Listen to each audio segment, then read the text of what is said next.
সাবেক প্রধানমন্ত্রী বেগম খালেদা জিয়া, বিএনপির ভারপ্রাপ্ত চেয়ারম্যান তারেক রহমান ও তার মেয়ে জাইমা রহমানকে নিয়ে কটূক্তিকর মামলায় জামালপুরের সাবেক তথ্য প্রতিমন্ত্রী ডক্টর মুরাদ হাসানের বিরুদ্ধে সমন জারি করেছে আদালত।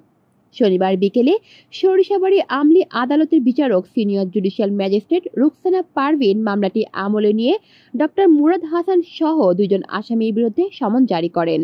মামলা সূত্রে জানা গেছে, 2021 সালে পানশিয়ানা নামে একটি ইউটিউব চ্যানেলে তৎকালীন তথ্য প্রতিমন্ত্রী ডক্টর মুরাদ হাসান, সাবেক প্রধানমন্ত্রী বেগম খালেদা জিয়া, বিএনপির ভারপ্রাপ্ত চেয়ারম্যান তারেক রহমান ও তার মেয়ে জাইমা রহমানকে নিয়ে কুরুচিপূর্ণ মন্তব্য করেন। এ ধরনের মন্তব্য করায় দেশের ভাবমূর্তি ক্ষুণ্ণ হয়েছে বলে মামলায় উল্লেখ করা হয়। পরবর্তীতে 2024 সালে 10 সেপ্টেম্বর জামালপুরের অতিরিক্ত চিফ জুডিশিয়াল ম্যাজিস্ট্রেট আদালতে সরিষাবাড়ির ট্রাক মালিক সমিতির সহসভাপতি ও সাবেক ছাত্রদলের নেতা রুমেল সরকার বাদী হয়ে মামলাটি দায়ের করেন। কলি শিকদার, বাংলা নিউজ নেটওয়ার্ক।